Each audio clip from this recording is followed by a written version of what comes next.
Voilà, merci beaucoup. Je pense qu'avant de commencer, nous allons encore prier. Pendant qu'on était en train de préparer cette action, nous avons prié depuis de longs moments et Dieu nous a aussi parlé. Alors, bénédiction, attention sur la mambobélé. Voilà, tu veux dire les amis en grâce, reste seulement debout, nous allons lire la parole et puis au Rwanda, pour Toloba, nous allons seulement lire. Nous sommes dans Jean chapitre 2, les versets 5. Mais nous allons commencer par le commencement, par le début, pour que tu comprennes le sens de ma théorie. Nous sommes dans Jean chapitre 2.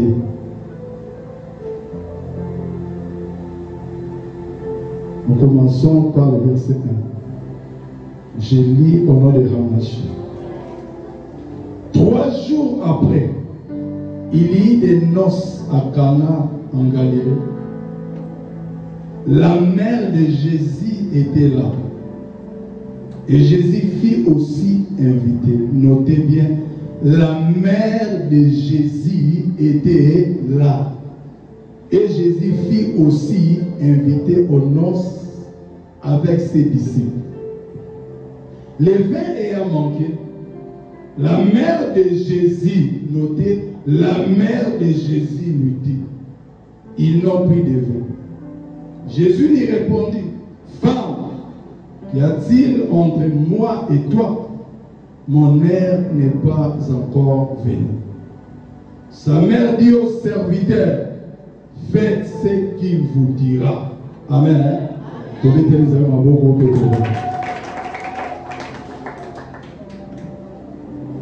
Je vous ai dit, Nazari n'a pas ça tout le temps, on m'a promis, afin que tout vende, pour qu'il n'y ait pas de. C'est très important, autoyer les amateurs. Mais avant de commencer, je voulais toutefois d'abord remercier l'homme de Dieu, le révérend pasteur Jean-Marie Massamba, notre papa Yavan Belé. Où a tigé l'édition chère pour sa action. Tu peux essayer de parce que ce n'est pas facile. Dans une église où il y a papa, beaucoup de papas vont la chair, ça vraiment l'eau au bâtiment.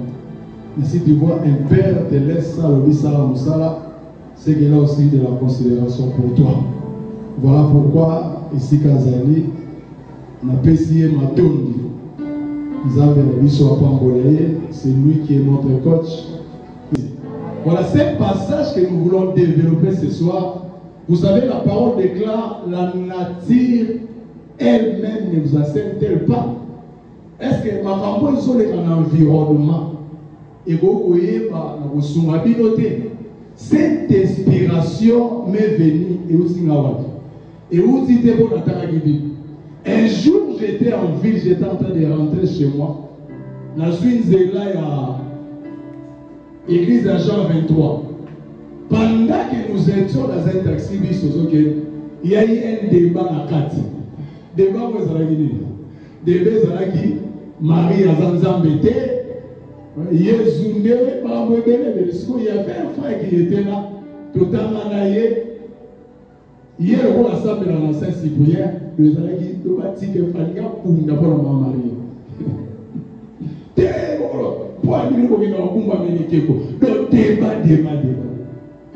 J'étais là, na yoki, na vidéo et coquille. Na télé, na taxi business. Est-ce que na Koloba?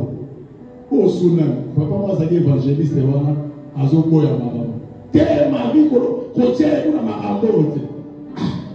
Dès qu'on a été mon frère, toi tu es un évangéliste. Comment tu peux accepter il y a la Ruth, il y a la Esther, il y a la Déborah, mais ce comme quand il y a maman Maria, il y a péché. Il y a tué Israël, c'est là qu'on a compris.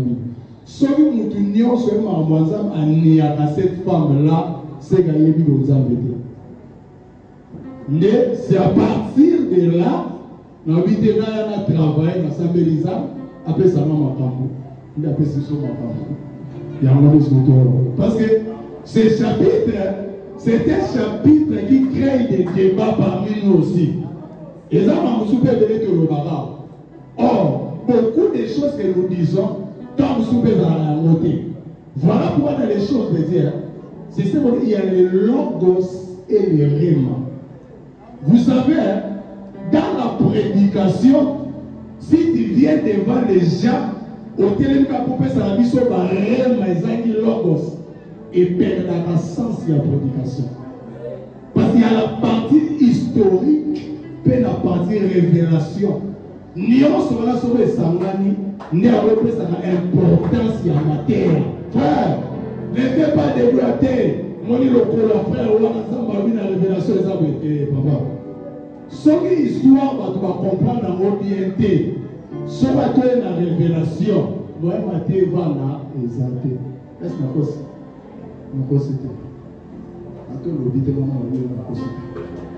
donc, il faut perdre l'essence. Alors, le Seigneur, tout ce qui est moment là, vous l'obéir la mission. Seigneur, tout ça, là, vous êtes bimoqué. Il y a tout ça, là, la mission est dépotoyée. La parole déclare, toi-même, tu es la parole faite chair. C'est toi-même, Adonai Seigneur, qui avait voulu que la parole est dans la colonne parce qu'il y a sa parole. Parle-nous ce soir, Adonai Seigneur. Fais en sorte que chacun de nous, en rentrant chez lui à la maison, a comprendre au moins quelque chose, a retenir au moins quelque chose, afin que vous ignorer, vous va changer. Parce que la parole déclare, mon peuple est détruit par seulement de la connaissance. Puisque vous avez rejeté la connaissance, moi aussi je vous rejeter. Non pas à nous, mais à ton nom de gloire. Au nom de Ramacha, nous avons aussi prié. Amen. Voilà. Tout va dire maintenant. Dans ce chapitre, on nous parle d'un miracle qui s'est produit à Cana. C'est-à-dire, le lengeni ni fait tuer les kati. N'est la carte dans mon candidat Jean de ce qu'on doit comprendre, s'il y a eu la réussite dans la fête à Cana, notez, c'est parce qu'il y avait la personne de deux. Il y avait la présence de deux personnes. Parce qu'on avait bien dit dans notre lecture, Marie, la mère de Jésus, était là. Mais on avait invité Jésus. Et puis Jésus était venu avec ses disciples. Mais avant que Jésus vienne, Marie était déjà. Donc, faites-tu le sommet de la vie malade. Faites-tu le sommet soit qui récite. C'est parce qu'il y avait eu la présence de deux personnes. Jésus, Marie. Donc, on ne peut pas parler de cette histoire. On ne peut pas développer ce chapitre sans ces deux-là. Jamais tu vas négliger mon corps pour te le voir. Parce que les deux personnes vont poser qui, il y a un mot de Sarah qui valait, il y a chapitre 1. Et puis on précise que c'était le troisième jour. Il y a la fête des noces à Cana. Jésus était invité. Dans ce chapitre, soit dans ce passage, le Seigneur Jésus est cité, écoutez-moi bien, après Marie. Parce qu'on avait dit que Marie était là, mais Jésus était invité. Alors, on retrouve la même chose dans Luc chapitre 1, le verset 42. Quand Marie sera à Juda, elle entra dans la maison de Zacharie et salua Élisabeth.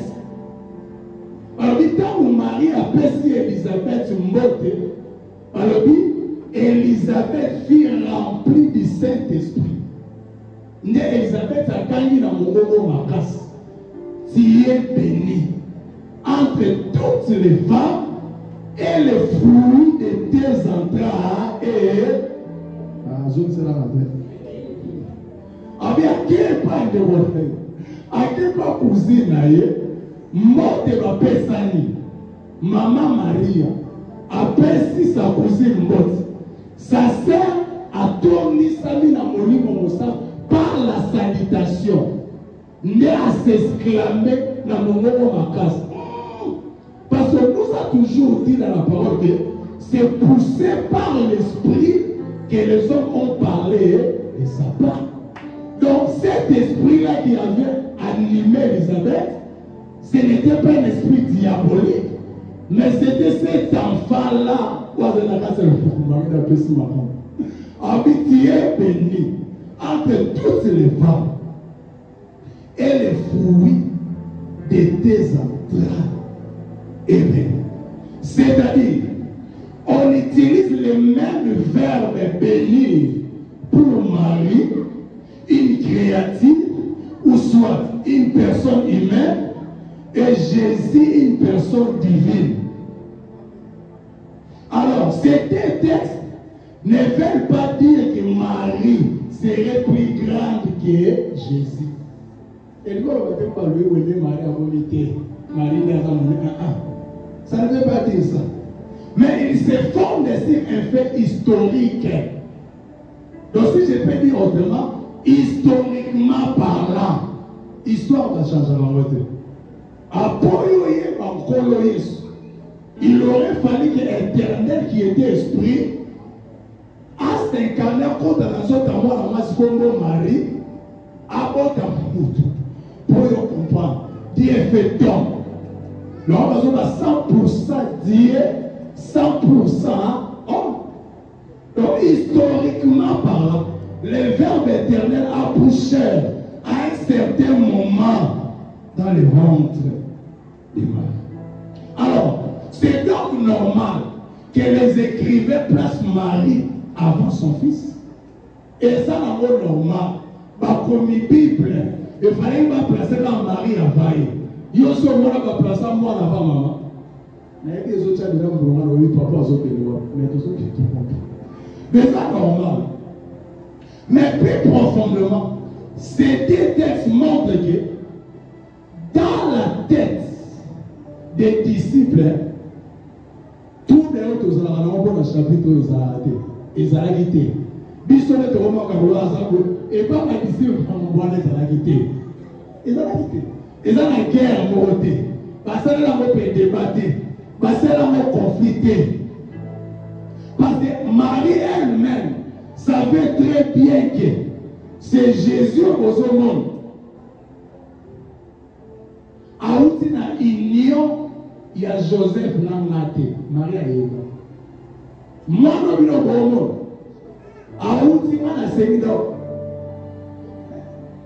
Tout ça, nous au monde, Joseph. Le Seigneur dit c'est un don du ciel. À une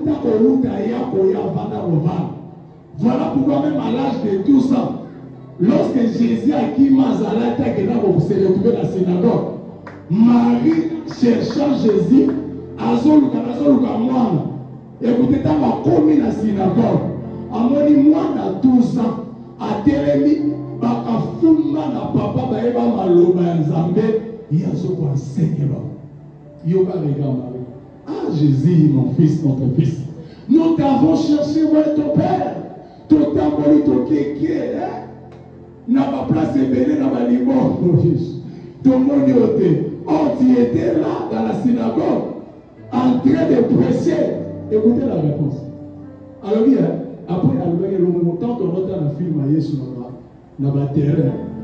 Si papa n'a pas monté ma place, si papa n'a pas monté ma place.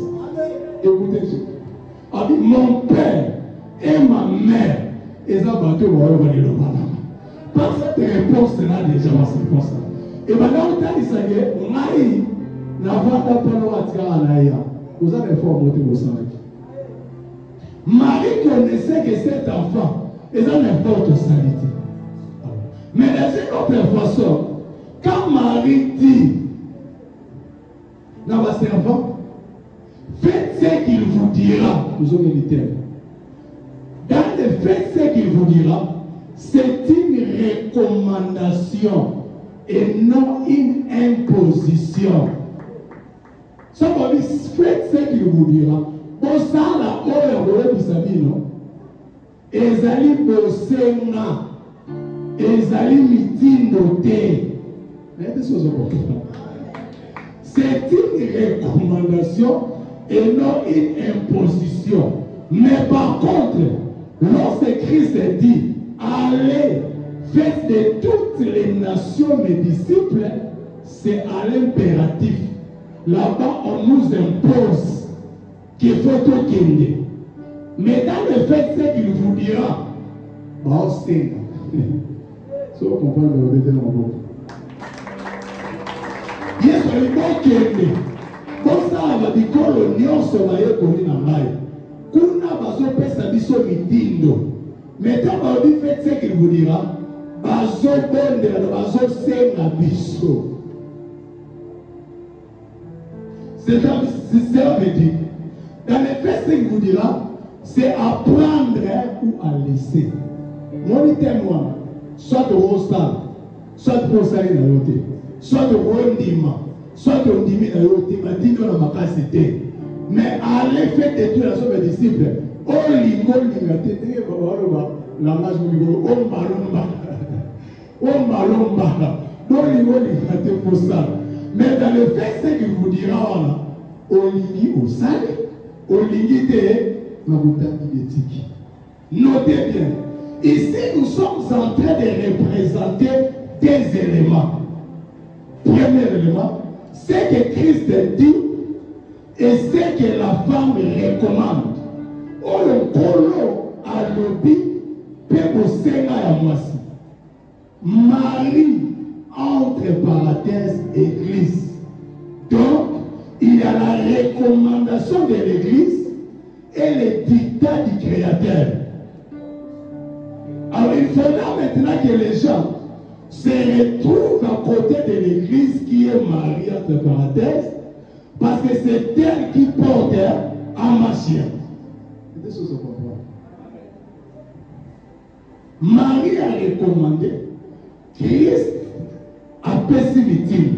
Et Seigneur Sikolo, biso tous à la première ecclésia, entre parenthèses, Marie, pour tout ça, la mitine de Oyo Kolo a pessimité.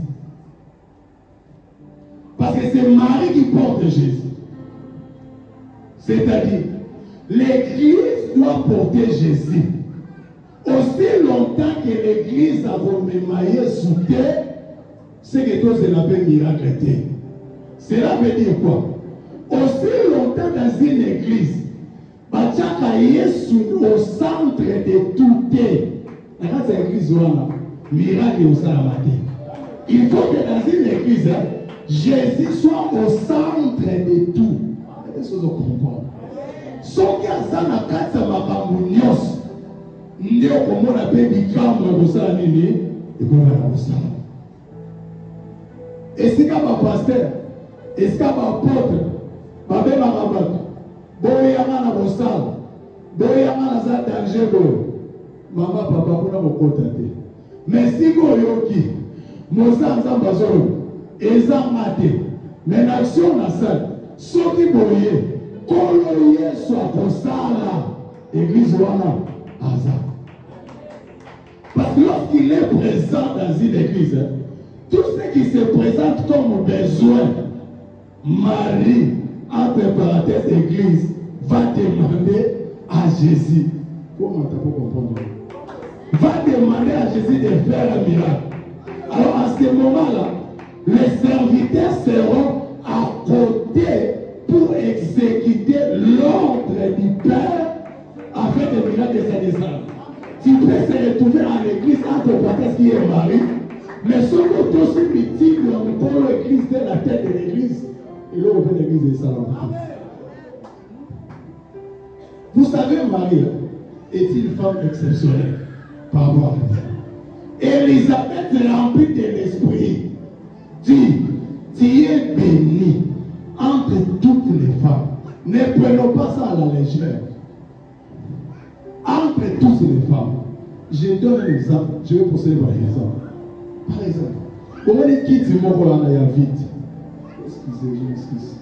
C'était l'enseignement pour te comprendre. Tout à la kids m'a tué vite.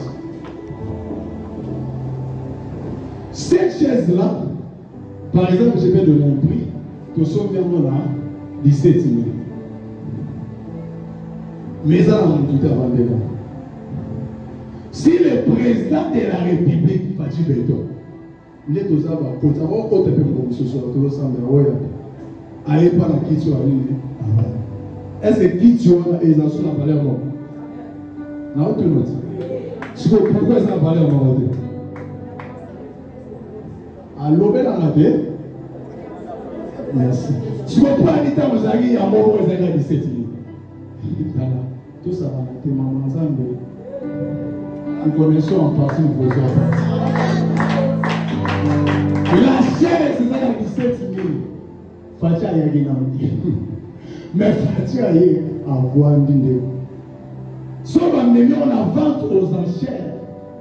Ce qui était à 17 000, tu peux l'acheter à 300 000. Est-ce que ça aussi? Combien il y a vendu là? Bien sûr, parce que tu peux toujours minimiser. Ah, ils ont grâce à femme. Tala tika. Amément moulu à Bamolo. Tala. Jésus, hein? Molo est à Molo, c'est Jésus. Donc Marie avait porté la source de tout. Il y a pas dit qu'il est béni entre toutes les femmes. Et ça n'a pas Molo. Mais ça m'a Molo à Bokissé. Deuxième exemple. Car il y a fatigué. Vous pouvez les poser. Vous avez sous 60. Deuxième exemple, fatigué. Voilà ce qu'on a vu exemple. À topé ça des autres. Bonjour Gilles, ça va? Comment tu vas? Je me porte bien. Ça va aujourd'hui? Je descends chez toi. Je vais faire un mois chez toi. Ce que j'ai dit, ça se passe à et ça rend des hommes. Mais maintenant, on a un mois dans le monde. Quand tu as les amis, et oui, ça va. Et ça, par exemple, Bati Katabaoya, Bamura Baoya, service à Anne. Quel maçon au bimbo auquel nous sommes aux anicales, il faut que nous soyons les secondes. Pour faire ça, c'est un ennemi. Marie soit pour ta. Un jour, Christ était en train de marcher. Christ était en train de marcher. Écoutez ça. Christ était en train de marcher. À Télé. À Bois-Mamis. À MC Père Mobi. On ne peut pas comprendre la bosse. Habitez ça. Aujourd'hui, je vais marcher sur toi.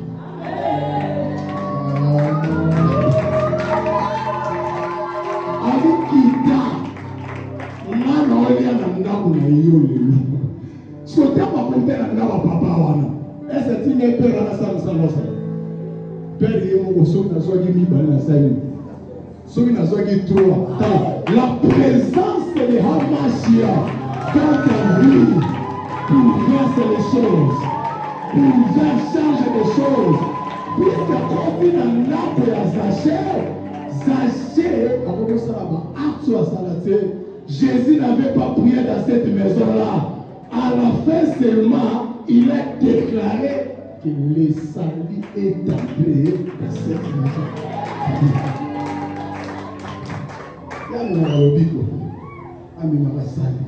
Troisième exemple, pour les enseignements. Ils étaient en train de marcher. Quand on les a arrêtés. Qui? Élisée et Géasi. Pendant que Bakanyi Bango, pas de soldats. Élisée was en avar ya molimo. Et ça détectait. Va, va, vidéo caméra, harmonie. Mais Géasi, harmonie. Ma soeur, maman, papa, faut mon alloué, faut maman. Pendant qu'il était en train de s'inquiéter, on nous a arrêtés par la sonner de l'épaule. Tout comme ça la mine. Et lycée, c'est à mon égal sur le temple. En regardant, inquiétude, attends, en vie, la source de toute grâce. Ça, la question, on va comprendre. Pour avoir la personne, on comprendre. Parmi ta matière, peut-être pour moi, à quoi ma mission?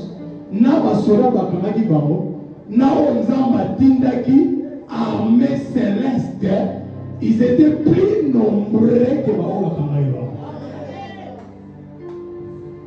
Siko wana bongo, mais maman wana azalaki na Yesu makati na ye. Soki basali sécurité ya Élysée na Géasi, ibo mutu amemi siko azalaki na niveau. Je vous ai dit, la grâce a un nom, c'est le nom de Hamashi. Je peux exagérer. Nous sommes avec exagération à Molo.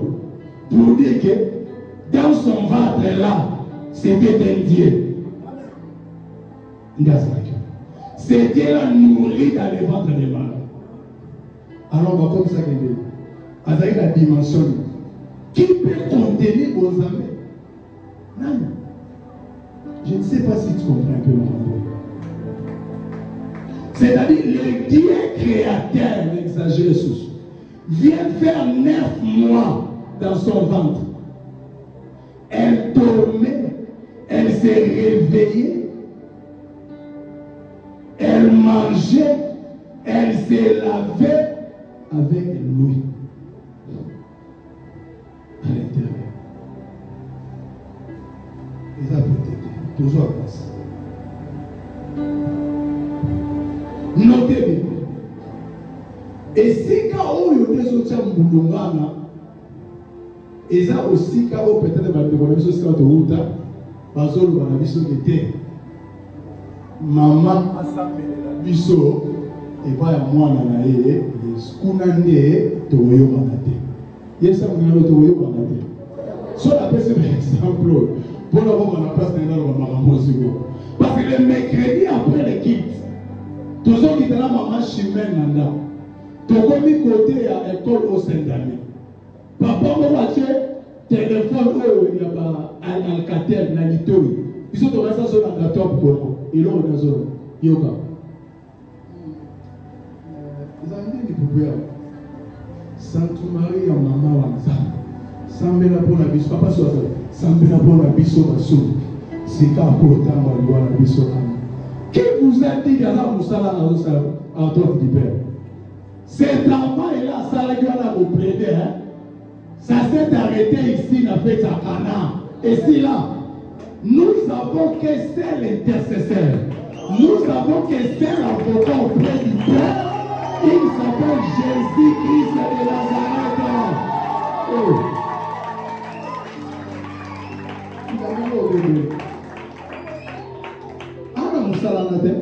Et nous savons que c'est Dieu. Si vous avez ça, vous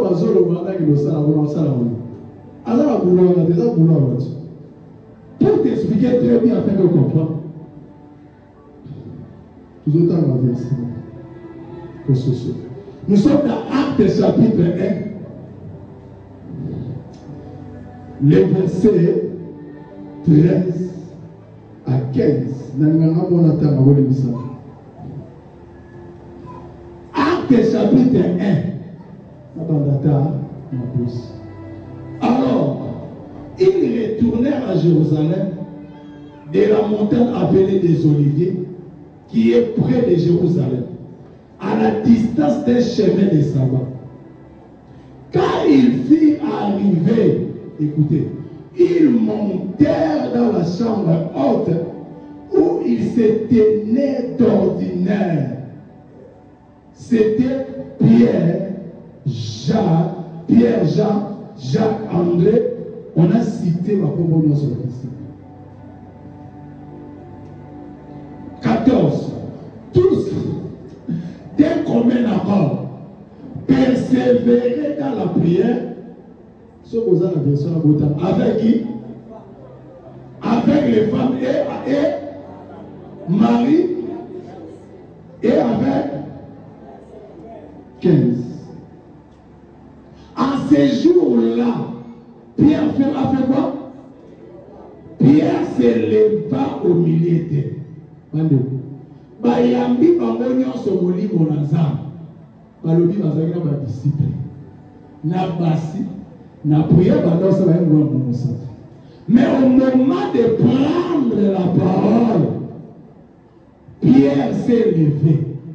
Est-ce que maman est aux agueurs? Allez, bébé. Est-ce que pouvoir sur ma lobate? Il y a autant que le ministère est masculin au tchad à TMBT. Bah, verset, nous sommes au tchad à voter, nous sommes à Taoyo, on même limité Limataoyo. Pour la Marie, la mère de Jésus, maman est mokonzi. Bon, là, simplifions, là, pour l'objet. Maman mokonzi, à mon iban à misale à moi dans la yé. Et tout le monde, c'est bon. Moi dans misale, il y a moi dans la yé. Il y a Azari, Bazo Sam, Papa, Marie a prié, Moli Mouekiti. Non, moment de prendre la parole, il fallait que maman aille soit télé. Maman aille soit yépi. Marie a yépi liloba. Abi makambo. Ezara bisote. Ezara batata. Pierre s'est levé. Acheter la montée bête. Ezara matin la jeune femme lui partait pour la yébisa. C'est pourquoi si on te dit que le ministère est en capacité au charlatan, ah maman ya Jésus, à quoi il faut chatter, et ça va vous en attendre que je suis molimo, yenda tellement. Ah, vous avez dit pardon, Jacques Salomé, je répandrai si toute chair, au gros aux offres. Mais ma le ministère autorité va le demander. Et à maman a bien noté. Alors, au noces de Cana, Jésus avait le miracle en lui. Jésus avait le miracle dans ses poches.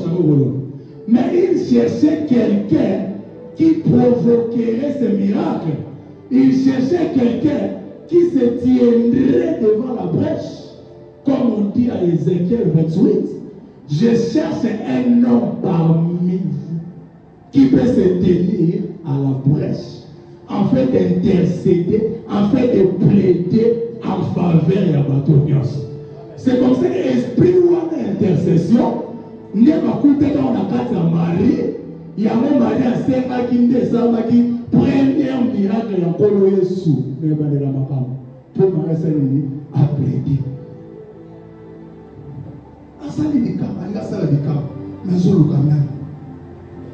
Si on cherche des intercesseurs, c'est parce que ma croyants, ma fidèle, pas indifférent. Les fidèles sont des égoïstes. Même dans leur prière, même dans leur prière,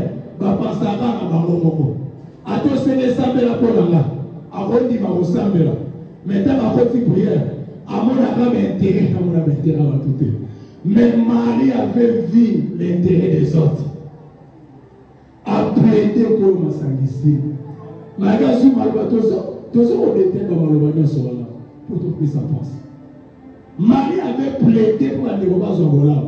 Voilà pourquoi Jacques, chapitre 4, le verset 3 dit: vous demandez et vous ne recevez pas, parce que vous demandez mal, dans le but de satisfaire vos besoins.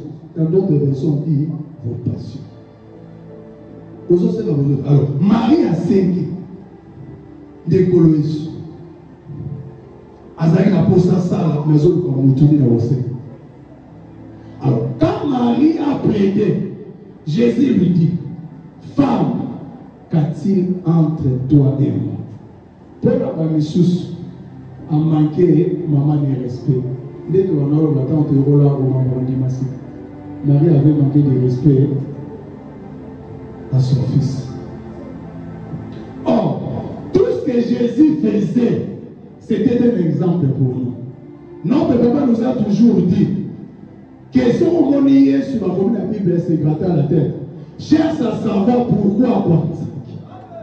Si on monnaie la Bible, Jésus plaira. L'oukoyeba alera qui pona nini. Parce que si Jésus avait manqué de respect à sa mère, c'est qu'il aurait lui-même à contre la contradiction avec le 4e commandement, où ils ont dit non, ton père et ta mère, par un état physiquement homme.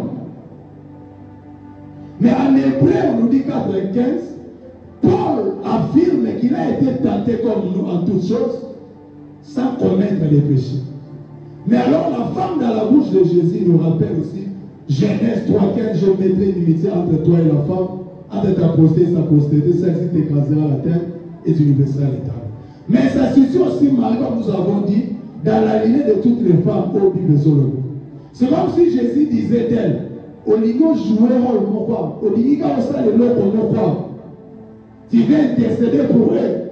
Mais à ce moment-là, s'il avait dit ça, peut-être il voulait lui montrer que moi je suis Dieu. Il nous a humain. Maintenant, quand nous rentrons dans le principe de l'Église, il y a d'autres choses où on connaît sur ça de la Bible. Et ça rapporte aux églises.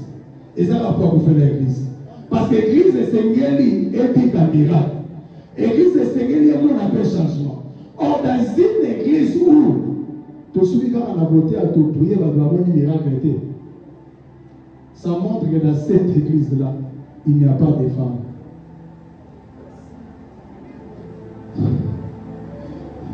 Ça va souvent comprendre. Dans une église où tu es et tu pries, miracle ça va rater. Ça montre que dans cette église-là, il n'y a pas de femmes. Les femmes dont je parle ici, elles ont été qu'on confond dans votre fille. Moi, je parle de femmes. À ne pas confondre dans ma fille. Non, le ma maman. Non, le banabasité. Non, le maman. À ne pas confondre. Or, ces derniers temps, nos églises étant limite dans ma fille que dans ma femme. Vous comprenez? Nous avons des serviteurs filles. Nous avons des pasteurs, des prophètes, des apôtres, des docteurs filles. Et non des femmes. Or, dans la pensée de Dieu, il est l'époux. Nous sommes des...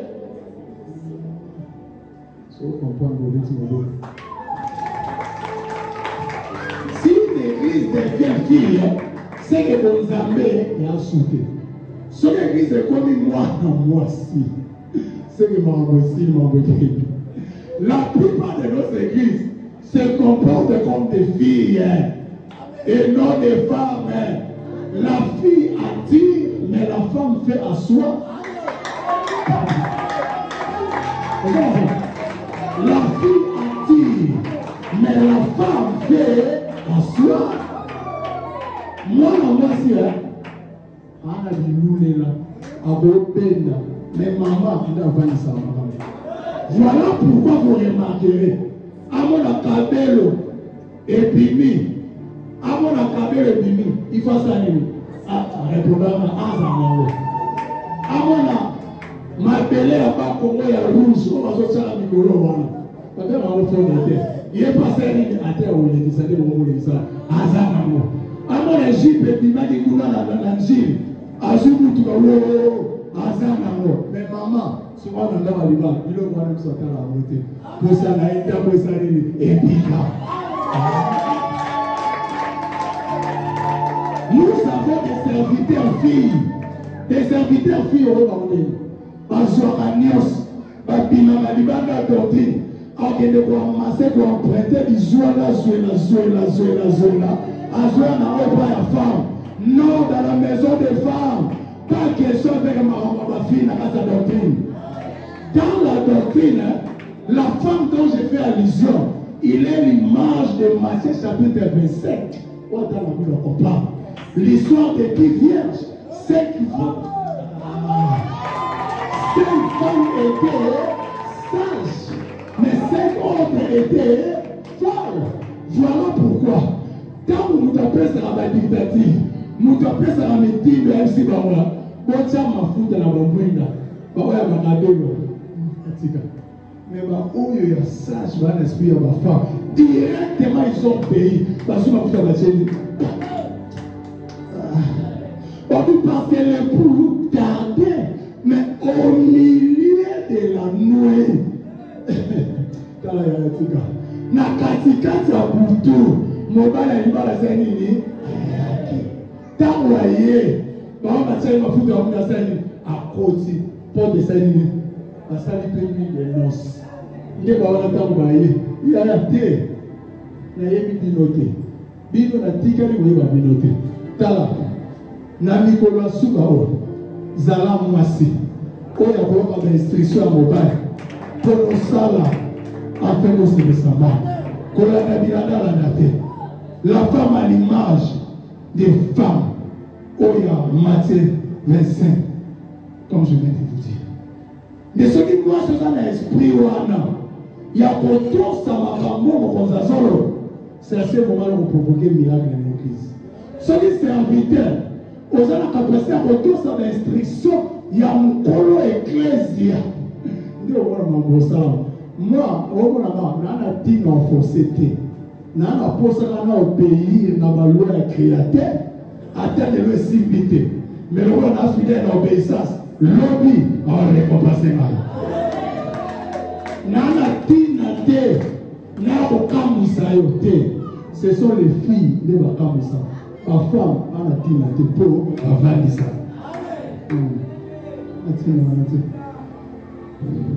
Et quand Marie a demandé, il lui dit, mon heure n'est pas encore.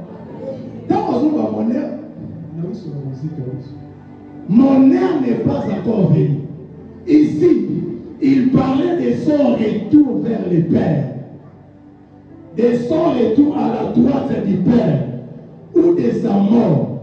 Dans Jacques 7, le verset 30, il cherchait donc à se saisir de lui, mais personne n'a mis la main sur lui parce que son heure n'était pas venue. Peut-être ce soir, tu ne comprends pas ma prédication, parce que pour toi aussi, ton temps n'est pas encore venu. Nous, au temps de Roya, on comprend. Ah, on comprend dans la vie. Il y a une dimension. Voilà pourquoi Christ, on va toujours dans la parabole. À ce moment dans ma parabole, si on va comprendre maintenant au temps du soir,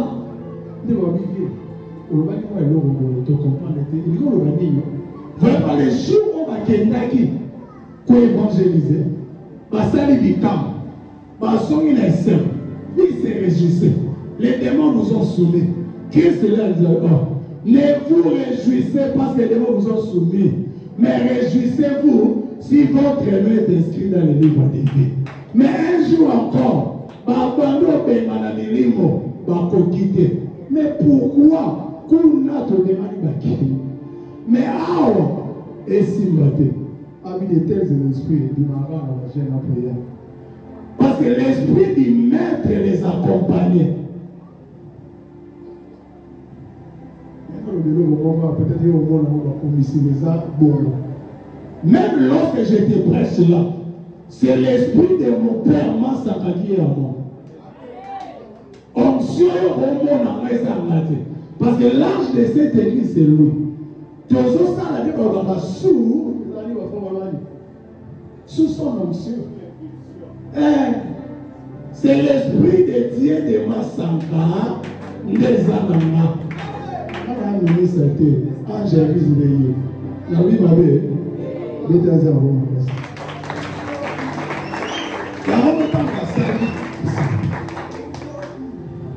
Jean 8, on nous dit ici, Yoshua dit ces paroles dans les temples, mais personne ne les saisit parce que ce homme n'était pas encore venu.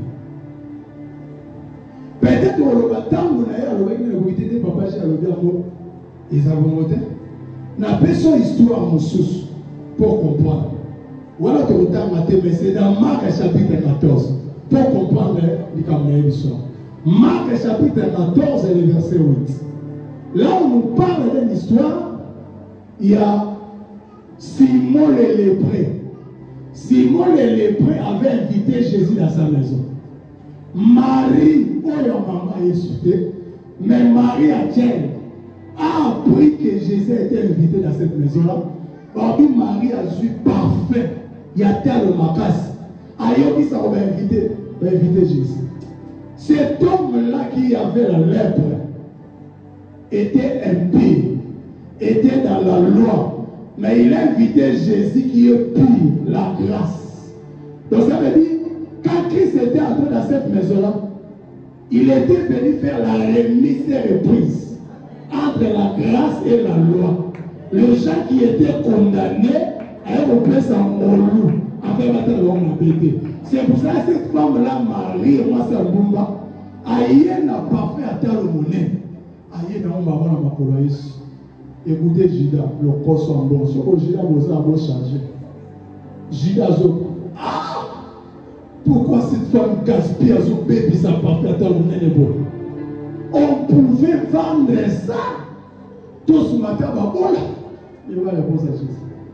Abitika. Cet acte que cette femme a posé, elle m'a embaumé en avance. Pendant que nous on a profité, mais a posé un parfum et si embaumé. Or, le parfum est bien sur la pourriture. Pendant que Christ était vivant, comment ça va nous embaumé pendant qu'il a profité? Voilà, pensez même il y a. Mon air n'est pas encore venu. Dans le milieu pour comprendre.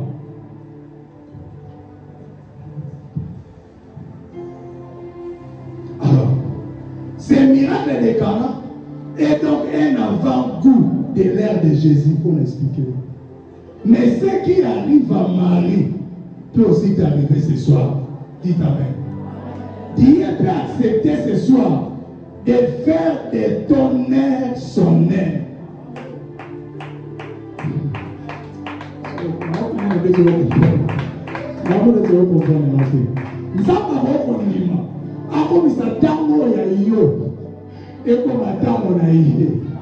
Mais la condition encore, tu dois faire de lui des délices.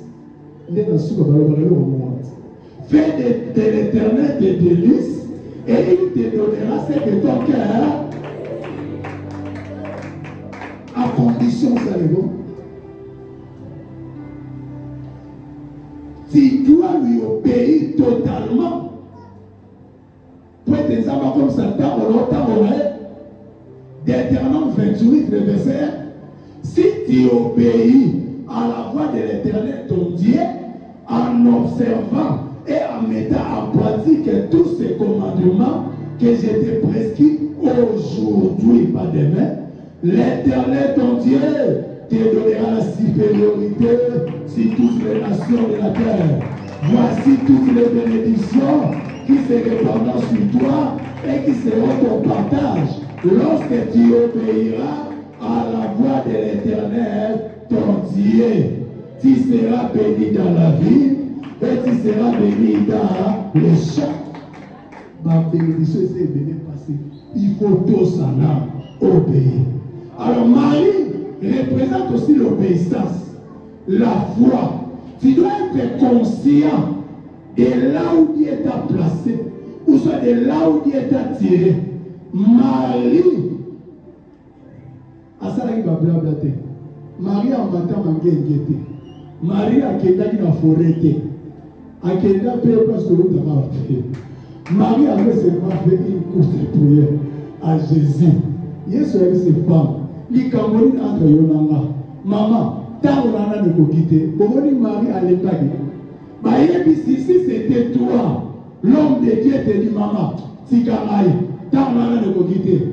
Au bimé Libanda. Église, la passe. Pasteur, évitez sur la salle. Vraiment, il y a la fois quand il a un ah, encore vraiment. Yesu c'est maman. Tant on ne peut quitter. Mais maman obéissante, à qui il y a tous. Faites ce qu'il vous dira. Est-ce que la bonne encore répondre au rapport? La Bible sera la carte Oyo à Oyebisabi. Faites ce qu'il vous dira. À qui n'a pas prié à ma cité? Parce qu'il y a une colonne dans la nuit. Parce que Marie a dit Nana Moïse en Dimelaki. Voilà pourquoi Paul a encouragé Timothée dans 2 Timothée chapitre 1, 8 à 12. A encouragé Timothée malgré la souffrance. malgré ma difficulté dans le ministère, Timothée, j'ai souffert pour le makambo évangile. Mais puisque la yebi, nani on Apollo na nimela, natika kite, je continue. Toi aussi Timothée, l'œuvre de Dieu, et ça pour ça là, c'est moi à tête à Mignoso. Et ça pour ça là, va passer. Bako finga yo, bako humilier yo, bako kitise yo, bako tourna yo, bako lobano, ça m'a moussou bako lobano ou te éviter. Mais le kolo yebi zambo ndimela, kutikate, kamamaniza. Marie savait très bien qu'elle ne prendra jamais la place de Jésus, parce que Jésus est Dieu. Mais l'unique chose à jouer de cette chose dans le monde, tout ça là, un jour, Marie nous soucie. Cette fois-là, ça ne veut pas. Christ va faire sa invitation. Aïe, n'a pas Marie n'a pas. Pendant que Marie a Jésus, Marthe s'est précipitée au lamba, elle a saisonné. Marthe n'a soso. Ah, c'est ça. Marthe a lamba, a grillé pour aller à ma cause. Nous avons dit mon cause, Marie a fait ma cause, a écouter la parole. Parce qu'elle a commencé à s'inquiéter. Ailleurs, Marie m'a posé ça. Pendant que nous avons fait ce qu'on conseille dans le temps, il y a d'autres sur ma maté. Attends, on est tout aux années. Écoutez la parole. Marthe, tu t'inquiètes et tu t'agites pour beaucoup de choses. Mais Marie a choisi la bonne part qui ne lui sera jamais ôtée. Mon frère et ma soeur, choisissez la parole de Dieu. Tu vivras les miracles. Apprenez l'orgueil. Il y a mon douille.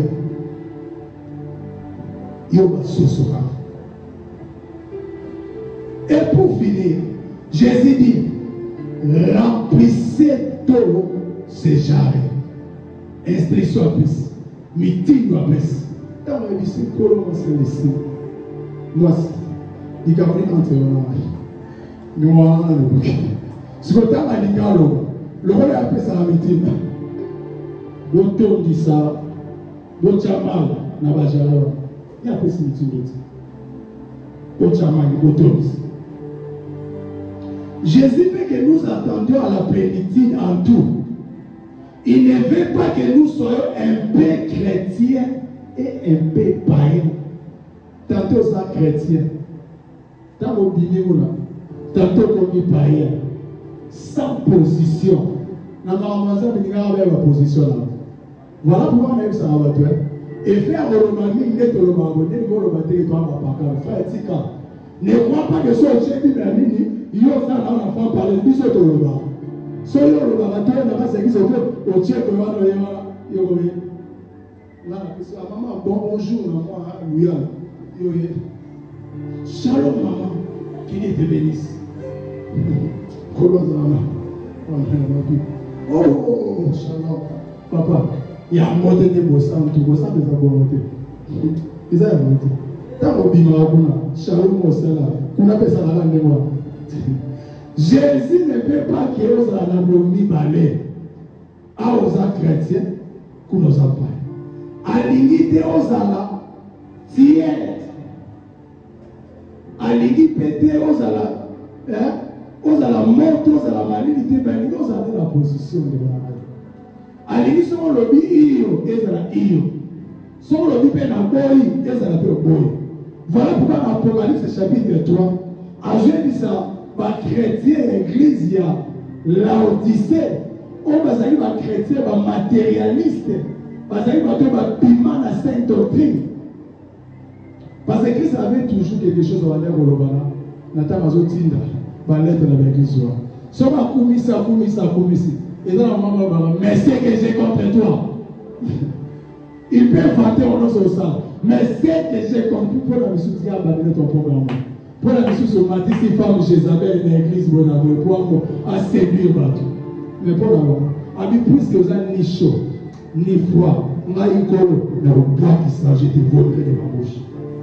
Alors, ce qu'il veut de nous, c'est le plan spirituel, aligné à mon Père, c'est tous les plans à ma vie, la mission. Je suis venu pour que mes brebis aient la vie. Et puis que base à la vie, voilà, en abondance. Vous savez, lui, quand il donne le vin, après ça, toujours un vin à très bonne qualité. Quand on appelle ça la map, reste et dit va toujours. Ainsi, on va dire moto classico. Donc, le beau-père, c'est la mettre à l'école. Jésus nous demande un peu de folie dans notre foi. Regarde ce qu'il demande aux servants qui n'étaient pas des disciples. Encore le beau-père, ça va mettre à la repas. Donc, on va prendre ce rôle à l'immoment. Bisonne mon docteur ici, maman. Bisonne mon docteur ici, maman. Il y a ce que le beau-père, ça va te faire à la attends qu'on goûte ce coup. Tu vas goûter. Nous avons la poste à tout le cas pénitique. À la poste à tout le cas moto de sang. Na quatre na musala. Voilà pourquoi nous avons dressé une table en face de nos adversaires. Mais il nous dit nos têtes et notre coupe de voix. Je suis venu te dire, si vous avez de la confiance avec ce Dieu-là, au moins un miracle. Voilà pourquoi la parole dit, n'était-ce pas dit que si tu crois, tu verras la gloire de Dieu. Donc il faut nous obéir totalement. Parce que la crainte de l'Éternel, c'est le respect ou l'obéissance totale à Dieu. Respect n'est à Moboban. Quand on s'ensemble na mobimana yango, n'est à Rosali crainte. Pour terminer, nous avons pas l'histoire d'Abraham, la Genèse 22. Par exemple, il y a Moutazo Mamaza. Dieu lui dit à Abraham, prends-moi ton unique, ton fils, que tu aimes beaucoup, parce qu'il y a un dos à la que nous sacrifierons dans la montagne à Morija. On dit Abraham a tout dans ma sinalité. Abraham a tout dans mon côté. Azou Isaac. Isaac a dit que sacrifice pour ça, il faut bazalana ni à ma bébé. Bazalana à Nio. Pour que le babo. Papa son ministère va coller. Ba machette. Ba biloko nyos. Ba comme je vais ma serviteur, il faut rester là. Moi et l'enfant, nous allons adorer. Quand vous va commis dans le monde, la parole déclare, Isaac a tout dit papa Moutuna. Papa, est-ce que vous avez tout Moutuna? Papa a tout. Allez, mon père, nous avons tout. Nous avons beaucoup. Almet, pétrole. Nous avons machette. Mais où est l'agneau? Parce que les sacrifices font agneau ça. Papa, c'est à la montagne du pouvoir. L'obéissance d'abord. Mais écoutez, quand on prend ma dossier dans le déco, amenez-moi la tine en bomba. Après, ma vie, la saignos. Après, ma zolichette. Après, la tosse à tombeau. Dans mon liga bamba. Alors, qui m'ont bon Abraham. Alikiti ça mémoire. Koulou le niveau ça les Isaac. Aujourd'hui, yoga, j'ai compris que tu crains l'Éternel. Bonjour Abraham. Comment ensemble les autres de l'humanité? Parce que la main est à moi. C'est le commencement de la sagesse. Comment ensemble les autres? Ton numéro pour même les autres ça le passe. Mais pour ensemble, on s'en a posé Bélissaïe. Comment ensemble les autres? Quand la batute dans l'église, on va relever. Quand la famille n'a pas relevé. Ceux qui sont maman, frère, sœur, ça là, à ta pasteur, apôtre, à l'obéi, à ça la beauté. L'ando, ça va être ici. Ceux qui ne vont pas un jour, ça va comprendre. Après, sur le réseau. Alors, il est l'eau de l'ennemi qui est solo au Limakama. Il y a un temps à la pémé, Zoa Béniwana, sacré. Lorsque tu vas commencer à obéir, ta bénédiction ne sera pas loin de toi. Quand on va nous dire, ça va me faire, n'a pas de difficulté, sœur. Attends un zala, attends la humiliation, ma sœur. Attends la fille, ma maman. Pas de rien de qui n'y a pas de.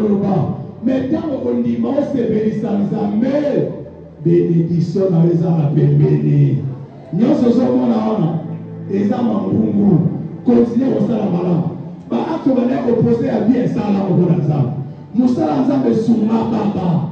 Nous sommes bien ça là. Il y a un verset en Galatie ne nous laissons pas faire les biens quand nous moissonnons au temps convenable. Si nous ne nous relâchons pas, si tu sais faire le bien et que tu ne le fais pas, tu commets un péché. Tant qu'on soit salé dans l'âme, quand tu vas sur le baillot, il y a aussi des gens ma cambo peut s'accomplir dans la vie d'ailleurs. Mon mot peut vous dans la loi. Le beaucoup de nous, tout le monde, on a voilà, à saler la campagne. Dans le monde, on a vu que le temps s'appelle mon souci. Voilà pourquoi ça m'a déclaré si jamais, si Manio sur les gens, mais mon lait m'en a aussi maté, parce que Job me craint. Il y a un moment où Job attend le bas qui dit le bas. Mais quand le spirituel est venu, à lui-même, quand mes os s'est attaché avec ma chair, je sais que mon Rédempteur est vivant et il s'élèvera le dernier. Applaudissons tout le roi.